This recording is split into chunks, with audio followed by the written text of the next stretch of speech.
Who lives in an ananas under the sea? Wait, what? An ananas? Isn't it a pineapple? You're probably thinking, this guy, you've lost your mind. It's SpongeBob SquarePants, and he lives in a pineapple. But the truth is that for billions of people across 38 different languages, that iconic cartoon home isn't a pineapple at all. It's an ananas. Mind blown yet? Because it gets weirder. Seriously. France? Ananas. Germany? Ananas. Russia, India, Indonesia, Turkey, all ananas. Billions of people, this one word. And then there's English, stubbornly clinging to pineapple. Why? Get ready because this is the mind-bending, juicy, and frankly confusing story of ananas, I guess. Our journey begins not in a fancy European palace, but deep in the heart of the Amazon rainforest. We're talking pre-Columbus, pre-colonialism, back when pizza with ananas was no thing. The year? Let's just say it was a long, long time ago. Here, amidst the vibrant greens and teeming life of the jungle, lived the Tupi people, masters of their environment with an encyclopedic knowledge of every plant and animal. One day, Tupi hunters find this big, spiky thing on the ground. Most people would look at a spiky, armor-plated fruit and think, yeah, I'm good. I'm not eating that. But the Tupi? They smell it. It was an intoxicating perfume, a symphony of sweet and tangy notes. They harvested this strange, spiky orb and brought it back to their village. They cracked it open and boom. What they found inside was this golden, succulent flesh bursting with a flavor so intense. It was like a taste of pure paradise. The Tupi had a word for this magnificent discovery: nanas. It simply meant excellent fruit. And truly, it was. For centuries, this excellent fruit remained a well-kept secret. And then, 1492 happened. Christopher Columbus, sailing under the Spanish flag, took a detour on his way to India. He wasn't looking for pineapples, or ananas, or nanas. He was looking for spices, gold, and a new route to the east. Instead, he found the Caribbean. And on the island of Guadeloupe, he found the nanas. The Kalinago people, the gracious inhabitants of Guadeloupe, offered this strange and wonderful fruit to Columbus and his crew. Imagine these European sailors, only knowing apples and pears, suddenly confronted with this spiky thing. Columbus was speechless. Its spiky exterior reminded him of a pine cone, so he christened it Piña de Indias. You know, the pine of the Indies. He loaded his ships with as many as he could carry and set sail back to Spain. And just like that, the nanas, now the pine of the Indies, was introduced to the Old World. Europe went absolutely wild for this new sensation. It was exotic, delicious, and incredibly rare. The pine of the Indies quickly became the ultimate status symbol, a luxury item for the wealthiest. Kings and queens showcased it at lavish banquets. Famous paintings like King Charles II of England receiving a pineapple immortalized its royal status. But there was a problem.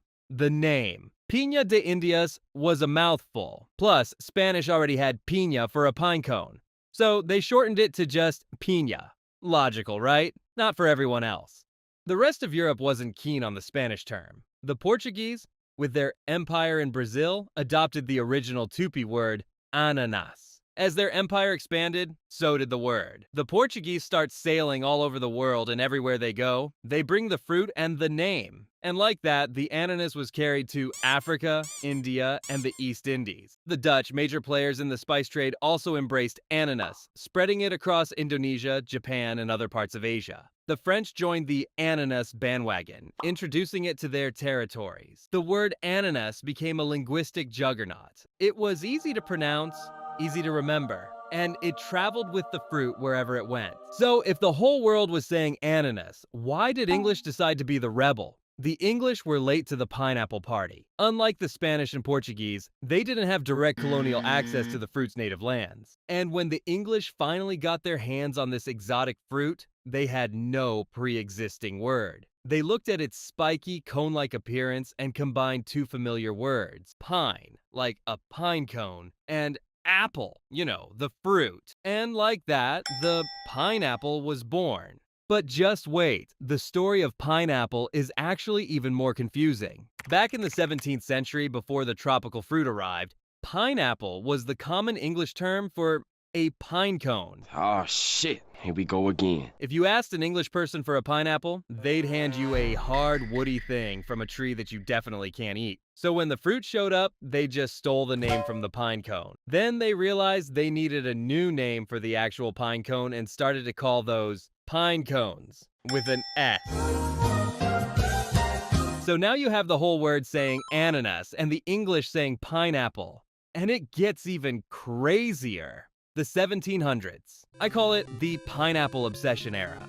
And yes, it was a real thing. In England, people were so obsessed with pineapples, they started building special greenhouses just for them. They called them pineries. These were basically high-tech, expensive glass houses heated by burning massive amounts of coal. It was like a 1700s version of a Bitcoin mining rig. But instead of digital money, you got a single, tiny, sad-looking fruit. It took years to grow one. And if the fire went out for even one night, the whole crop died. It was the ultimate status symbol because it showed you had so much money, you could literally burn it just to keep a tropical plant warm in the middle of a British winter. And if you couldn't afford to build a pinery, you rented one. Yes, you heard that right. Rented. I'm not joking. Go to a fruit rental shop, pay a fee, and they'd give you a pineapple for the night. And yes, again, I'm dead serious. Those people took it to a party, put it on a pedestal, and everyone would be like, "Oh wow, look at that pineapple, he must be so successful." It was the original flex. Then, the next morning, you'd walk back to the shop and return it. If you were really lucky, the pineapple hadn't started to rot yet. If it had, you were in big trouble because you'd have to pay for the whole thing. But the 1800s changed everything.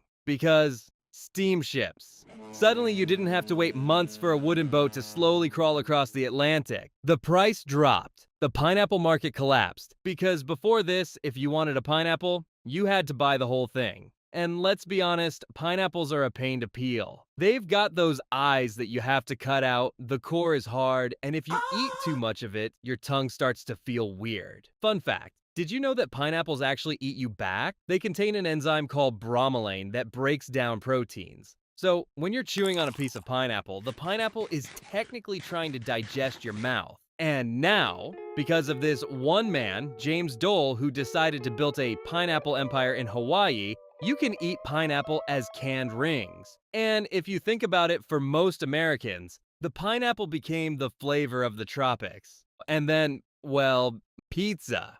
Somewhere around 1960, a Canadian, thank God it was a Canadian, put pineapple on a pizza and called it Hawaiian. The Italians call it a crime, the Canadians call it a classic. I'll leave it up to you. And well, now we're here. I guess. So the Tupi called it ananas. Columbus called it a pine cone. The Portuguese spread ananas around the world. The British got confused and said pineapple. Rich people rented them to look cool. Dole canned them to make millions. And now we fight about them on pizza. For a fruit that started as a secret in the Amazon, it's done pretty well. And hey, if you want to know why we call eggplant eggplants when the rest of the world calls them aubergine, we've also got a video for that coming. But for now, just remember, language is weird and history is messy. And pineapples are actually ananas, I guess.